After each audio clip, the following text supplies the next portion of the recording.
All right. Let me do a little. Hang on. Let me do a little disco ping. Little disco. Oh, Discord. I'm with you now. Every time I try to tag everyone, I always do. Everybody loves Raymond. Do you have the same problem? Yeah. Or when I'm trying to tag like the critical role tag, Yeah. like 5 people's names come up first. I'm with you. I'm all about I it. don't know why it does that.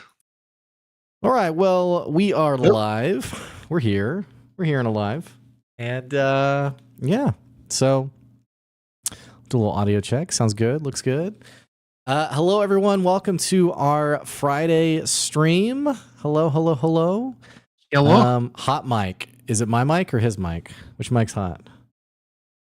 Let's see. I had like a split second of blaring music, or not music, but a reverberation of us. So that might have been what they're talking about. I think hot mic is. I think they're saying the mic was on before we said hello, which I didn't know that, but I didn't know. Maybe you mean it's a really loud mic. How dare you? Or an attractive one. Or, yeah, sure. We don't judge. There was a woman who married a roller coaster. I remember that story from when I was a kid. What? Yes. That sounds like it's not true. Someone told me when I was a kid. I've remembered it to this moment. It's true. Okay. You can't take this from me. Sure. We'll go with it. Well, it is a very rainy, stormy day today. Dude. I'm about it. It is. Sorry, I just had my audio freak out again. That you probably didn't hear it because we're in slightly different places, even though we live at the same spot. But where you definitely didn't hear it because I think in the middle of the night last night there was like a lightning bolt that like hit right next to our house. We both shot up like in abject terror because it was like the loudest noise I'd ever heard. It sounded like a bomb went off like right in our like right outside the house. So it was crazy. My goodness. But yeah. But today's been all gloomy and stormy, which is kind of my vibe. So I've been enjoying it. I'm all about it. Where's your cup of Joe? This is prime coffee time for you. I have actually a little special treat that Ashley brought me from Whole Foods. She just, I like black coffee. I like cold brew. So she just brought me one to try from Whole Foods. Oh, okay. Sorry, I only did that face of disgust because I was like, is that like mushroom sauce or whatever it was that you were drinking before? This is good old normal coffee beans today. Yeah, I gotcha. No mushrooms. Excuse me. Man, get a little coughs McGee over here. All right, well, it's Friday. Thank you all for joining in, albeit a little later. It's the shenanigans of having a D&D channel as a hobby, and things get moved around, but we're here nonetheless. So yeah, thank you all for I feel like we're going to have very chaotic energy today. It definitely seems that way. Just reading through chat, we got a handful of people saying hello. Philip Addict, hello from Thailand. I hope you are doing well this week. Much love for you as well. Larissa says it's sunny. You guys just love your sunlight, huh? Well, we love a little storm today, So right. McGurb said rainy here in Chicago. Will, are you a fan of deep dish, by the way? You had deep dish. Okay. Yeah. You got authentic deep dish? I mean, I've never been to Chicago and had Chicago deep dish, if that's what you mean. I felt the need to cut your legs out from under you as soon as you said yes to make sure we weren't talking like Domino's deep dish. No, but like a true friend. But like, like a stuffy? No. Would you consider that deep dish? No, I probably wouldn't. I mean, maybe. I probably wouldn't, though. I don't know. Damn Good shut down. Did you see that? The one here? No, just the one in Little Rock. I did see that. I'm hoping the one here doesn't. I know. Me too. I don't get it that much, but it is like my favorite pizza to get when we get pizza. I think this is rare for when you go out to eat pizza somewhere. It's genuinely good pizza. Yeah. Also, so is Mellow Mushroom. I don't ever go there. It's good. But I feel good enough to warrant not going to Damn Good? It's a tough call. Because Damn Good is right next to our house. That's fair. That's also like very convenient. Mellow Mushroom's a little cheaper, and every time I go, I'm not exaggerating. Every time I go, I'm pretty sure the entire staff is high, and I'm like, the person who knows how to make a great pizza, like it's gonna be one of these. So True. True. Anyway, That's like on brand for them, right? Isn't Yeah. their little mascot like a yeah, toasted mushroom or something? yeah. Okay, well, what are we doing today? Welcome everybody to our stream. This is our laid back, relaxed chatter about what's in the top of the news, things that we're thinking about. I make that sound like anything newsworthy. That's not the case. It's still within the brand of the Pixelist, but kind of what we're playing, what we're watching, the latest in Critical Role, Worlds Beyond, stuff like that. We typically talk a lot of D&D in these channels, and we go for maybe about half an hour, and then we say later and see you the next week. So having said that, my friend Will, starting with some news today. Actually, news came out yesterday that there will not be a BlizzCon this year. I did not see that. Is it just a this year type of thing, or are they nixing it all together? They did not say it nixed altogether, but they just said there will not be a BlizzCon this year, which is interesting because last year they brought it back to in person and said it was a big piece of their that's right, platform going forward. Yet so they didn't like give a reason or anything. They didn't, but I don't know if there's that much to announce at BlizzCon because the new WoW expansion is coming out soon. Diablo 4 has an expansion coming out. I guess they could have talked about that. I don't know what else they have that they're working on. Has D4 had an expansion yet? No, next year. They've announced it though. Okay. So interesting. Yeah. Well, I mean, you know how I feel about Blizzard. I don't know. I don't know. Maybe for the best they're not having a BlizzCon, but have you tried Battlegrounds Duos? No, I haven't yet. I've been wanting to because our buddy Chris and Matt have been playing a ton. Yeah, they've been on almost every day. I know.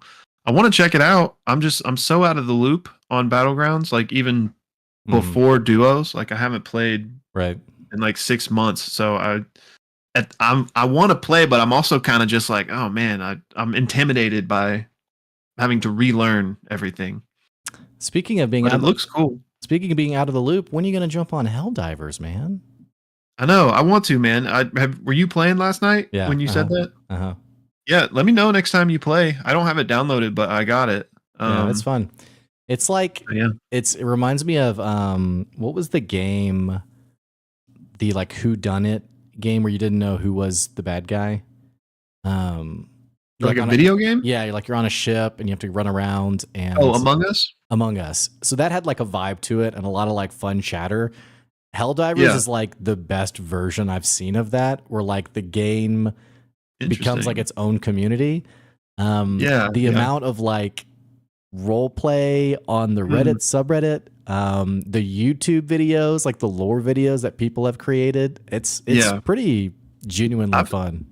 Yeah, even though I haven't played, I'm kind of tuned into that like side of the content sphere. I've seen some really like, what's the word? Like kind of poetic, like introspective, like lore things, and I don't know if they're real or if it's just the community created it. Like the robots, for example. Yeah, that's community created. You typically the robots are like phoning it like their message or whatever. Yeah. Yeah, very good content. Very well so made good, man. Content. They're like, I mean, I couldn't recite it from memory, but it was just about how like they didn't want any part of this war, and I'll have to find that, dude. That is such a great example of good fan content. And so for the listeners, unlike us, if you haven't played Helldivers, without getting into the weeds of it, basically there's a YouTube channel that creates lore content around it. And one of these channels they created a message from the automatons, one of the enemies, basically saying like, once we conquer you, here's what we're going to do. We're just going to leave and let you be. And it was you would have thought it was an in-game message, but it's a cool, like, it continues to illustrate how the big, we're the baddies energy, and how apparently the lore of Helldivers is that were pretty awful, and we wiped out the automatons before and stuff like that. So, not unlike another game I play, Sci-Fi, my incremental game, on my phone. The lore of that game were also the baddies, because you have to go from planet to planet, like recolonizing the planets, and you're definitely just wiping out the indigenous species. It's pretty historically accurate, unfortunately. Oh yeah, there you go. So trying to escape with my gaming, not yeah. I get like a new achievement, ding, and I'm like, yes, and then I put the phone down, and I'm like, oh yeah, okay. Yeah. I didn't realize that game had like story. Or does it not really have a story? It's more of just like, doesn't really have a story. Yeah. But you know me, I'm a junkie for lore, man. I love my lore. Yep. Yeah. Just catching up on chat. Deep dish is so easy to make at home. I didn't know that, actually. Ooh. We gotta try that out. You gotta hit us with the recipe. Yeah. In the food channel of the Discord. Give me a good New York style pizza any day. Deep dish is okay. It's a bold claim. I love New York style if it's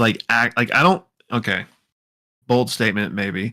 I'm not a fan of thin crust insofar as the way that like the fast food pizza joints do thin crust. But I love New York style, which I think a lot of people would call thin.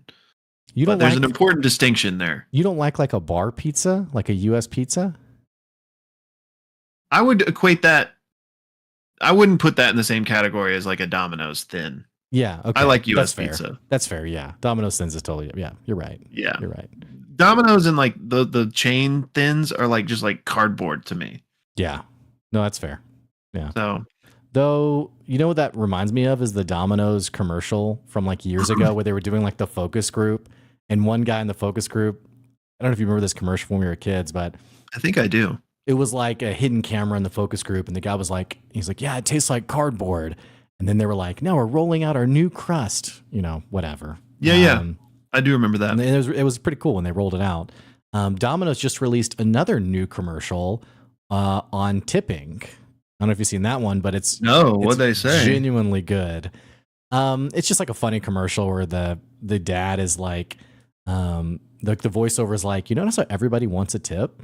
And then it's like literally, he's like getting like his arm put into a sling, and the doctor's like, and if you'll take a look at this screen for me, please. And it has like the, 10%, 15. And there's like a bunch of those situations like where you wouldn't expect someone to ask for the tip, but the person's like, and it's going to ask you a question, and then finally at the end of the commercial, it's, I guess the Domino's delivery guy's like tipping him or something. Because apparently they have this order thing now where if you tip your driver, they'll put a credit back on your account or something. I don't know. It doesn't make any sense. But interesting. But I thought it was pretty funny considering how often we're inundated with, and it's going to ask you a question. You're just like, okay. Yeah. Great. I don't know how we got here, but we're here nonetheless. So pizza talk, man. I want some pizza now. I know. Sounds good. I forgot where we were before this now. We were just reading chat. Eric said Starship Troopers was a great satire. It was. I watched some clips from Starship Troopers 2 and 3. Pretty bad. I can see why it was direct to I didn't know that existed. Or whatever, direct to DVD, Yeah, the guy from the first movie was in the third one, actually. Rico. Oh. I proceed to like name every major character and like their actor, Yeah. Yeah. Anyway. He probably needed the paycheck, I guess. He's like, can we do another? Yeah. When is Starship Troopers 4? Yes. I'll even pay you to do it. I need this. Have you finished Critical Role, episode 92? Yes. Okay, have you finished it yet? I got like an hour left on the combat. I haven't started Worlds yet, though. Have you done that one? I haven't finished that one either. That one's also very good. No doubt. Did you see that they're doing a live Candela? I did. Yeah. I want to go, man, but obviously I can't afford a weekend trip across the country for it. But you say that that's going to be so awesome. You say it and then just look at the camera like, I wish I could go, And our Patreon. No, I'm just That's right. That doesn't exist. We don't have a Patreon. Isn't it kind of wild though? I don't know if this is like a whole conversation on like parasocial relationships, but like people who have like the Patreons that fund like their, I won't say lifestyle, but just like, I guess like I think of like a restaurant critic who like has the Patreon that pays for the meals and they go out and try like a bunch of different foods, which now that I'm saying it, it really doesn't sound really that bad. But then I think about there's also like an interesting line there where like people are like throwing money at like very grand lifestyles, I guess. Yeah, I mean, there's definitely some out there that are highly questionable for sure. Yeah. Yeah. But I mean, hey, I guess people do with their money what they want to. Yep. Well, let's get to some D&D questions. We got a few D&D questions. What'd you say? Just a weird voice. I said, okay. The Tim Robinson moment. Please don't call attention to it. What was that? It's nothing. Just, I'm good. All right. Elitist Jake said, top 5 favorite feats in D&D. Man, I don't know if I could even name 5. Let's see. Like of our own? What do you mean? What was the question? Your time. It's real strong Q&A here. I get it now. I get it. Favorite feats? Feats. Like the mechanic. I was interpreting it like personally, what are your top 5 feats that you have accomplished? I thought you said like my feats, and I was like, your left and right. Like I don't know where you're going with this. I don't know why I processed it that way, but yeah. You guys can always know we have a very authentic. There's all this conversation about is Critical Role scripted. You can know. You're like, we know this one's not scripted. So, okay. Let me pull up the list. I saw someone put Sentinel in the chat, which is a great feat. Let's see, 5e feats, because there's actually quite a few. Yeah, I don't think I know enough to really answer this. I mean, especially if you're including literally every feat out there. There's quite a few out there. Someone mentioned Sentinel in the chat. That's a great one. Let's see here. I love Magic Initiate. Magic Initiate is so fun, dude. I take that to get my familiar on all my characters. And that one's really good for it's a great RP feat. And I think this is this wasn't what the question was, but for me, whenever I approach feats, which I will typically always take the feat early on rather than the ability score increase. Just because for me, the feat adds so much like meaty character details as to like, well, why is it I don't know. Yeah. Why is it a character who's not a caster who has like these spells, or it's a druid who has wizard spells, or whatever it would be. But yeah, completely agreed with you there. It's definitely nice RP fuel. What do you think about Lucky? We've had some combos. Lucky, on that. I mean, Big Thunder just rolled through here. Yeah, I mean, I like it. Again, I haven't personally ever played with it. My experience with it is, Liam O'Brien using it in C1, and then Matt promptly banning it. Henceforth. Yeah, I think a cool feat, especially if not that there's anything wrong with it at any table, as long as everyone's cool with it, but especially in the hands of somebody that's not like obnoxious. Mm-hmm. McGurbs asked, is Silvery Barbs a feat? It is not a feat. Silvery Barbs is a first level spell that you can use as a reaction. That's a good question though. Yeah, I mean, Lucky, I think in general, most things I'm pretty indifferent. And I've been lucky to have players at my table who've always asked, like when they can sense that something's powerful, they'll typically ask like, hey, are you okay with this? Yeah. And 99% of the time I'm just like, yep. Because I have found in combat, especially, it all pretty much works out. The only pain point though is one reason that there's all these conversations on like Silvery Barbs, for example, which is not a feat. The one pain point about Silvery Barbs that's really I agree with is how it slows down combat, where combat can already take a while. I think like the momentum of combat, it's a very real thing, and especially if combat can take an hour or more. We just had a combat in one of my campaigns that was literally 2 full sessions. Dang. So almost 4 hours. And there was no silvery barbs there, but it definitely, if it had gone any longer, I think we would have been like, somebody kill this, please. Yeah. So. Yeah, that's a good point. I could definitely, especially if you have like, I don't know what else you could really compare to silvery barbs, but if you've got like more than one character with it or other people doing stuff like that, it could definitely become a, slog. Sakura said Mage Slayer is a good one. Sarit, Agrupnin, had that feat in Calamity. Skill Expert, I don't know. I don't know that one. I don't know. Do you know that one well? Polearm Master is a great one. One of my players has Polearm Master. That's a fun one. Warcaster, very popular one. Very strong one. Let's see what else is on this list here that are really good ones.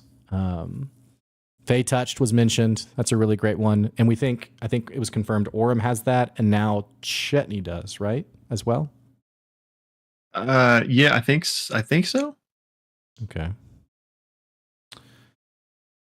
Chef is also a fun roleplay one. One of my players has that.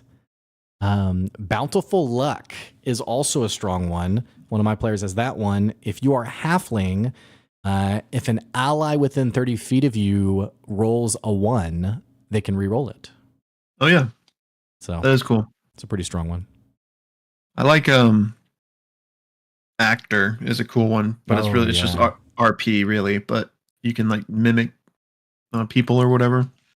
You really have like 2 kinds of players at the table. You have like the more technical, like focused player who like enjoys, I think, like the min-maxing of it. And then you have the player who will even willingly take the worst situation because it's like a more compelling story or more interesting for their character, which I think I know you would prefer the latter, I think. Yeah. You like those big story moments. Yeah. So. I'd say that's the direction I lean, but not that I don't like also feeling powerful and having cool stuff to do. But yeah, I definitely lean more into the RP enablers. Yeah. Or enhancers, if you will. Yeah. Looking at other questions we have in the chat. Let's see here.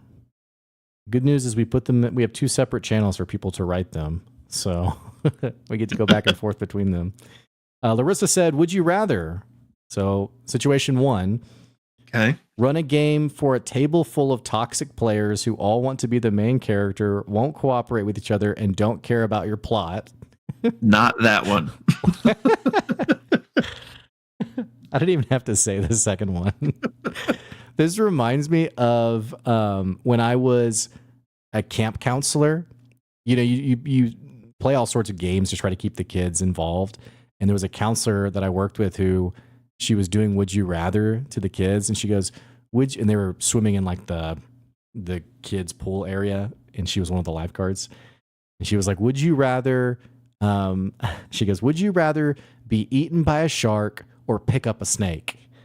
And it was like, feels like one of those is clearly better than the other one. But yeah. Anyhow. Might need to check on the kid that picks the shark. Yeah. Let's get a wellness check on that kid. Just existential dread as an 8-year-old. Keeps staring in the deep end. I don't know.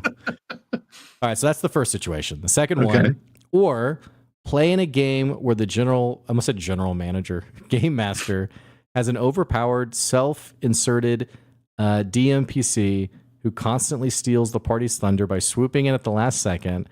Every combat to finish off enemy combatants with a sick homebrew ult ability. Oh, goodness.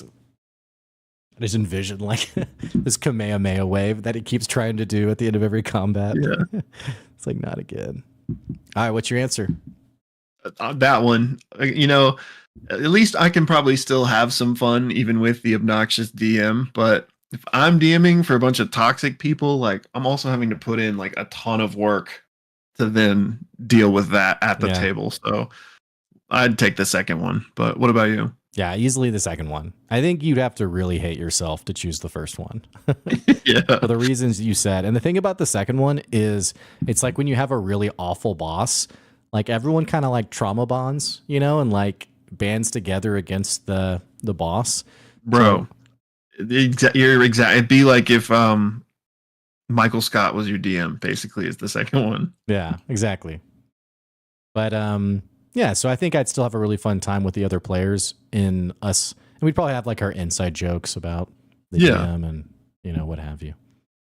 So anyway, it's fun tough. could still be had. Yeah, it's tough too. You know, it's tough to.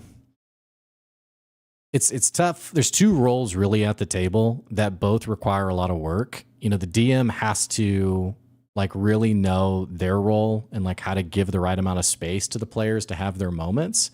But then the players have to also know when to lean in and trust the direction the DM is going. Because we've all been at that table where like, you know, the DM makes a ruling and the player really doesn't like it. And they're like, well, shouldn't I be able to do this? And speaking of slowing down games, that's a really big momentum killer too, when there's like this back and forth and you're the player kind of just waiting for it to get resolved. So anyway. Go ahead. Is the cold brew good? Yes, it's delicious, actually. Very much enjoy it. It's called Chameleon. Interesting. In case you were curious. Alita said that's a big faux pas. No NPC should ever be the full solution to a problem. That's for the party to do. They can help, but honestly, DMPCs are a no-no in my singular opinion. I agree entirely with you. I think that's a fantastic take. I don't think DMs always do this intentionally in the sense of trying to rob a moment. I think sometimes it's a DM who's afraid of what the outcome could be. And so they have their NPC present to try to direct to the, not necessarily a certain outcome, but at least not a crisis of an outcome. I think a perfect example would be an NPC fighting in a combat with your players, and you know you're all level 2 and they're on the brink of death. You know your party's about to be TPK'd. And then the NPC suddenly casts, you know, an upcasted 5th level fireball on the baddies or something. Yeah.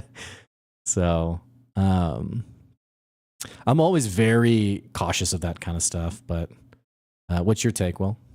Yeah, I mean, you know, I think with everything there's a balance, but yeah, I think when like you literally go to the length of like it's a PC that's like there for the entire campaign and treat it as such, then that's, I mean, I'm sure there's some tables out there that do it. Maybe they don't have like enough people to play and so like they need somebody else. But yeah, I would say, you know, typically you want to just use NPCs and have them come and go to kind of fulfill that same role.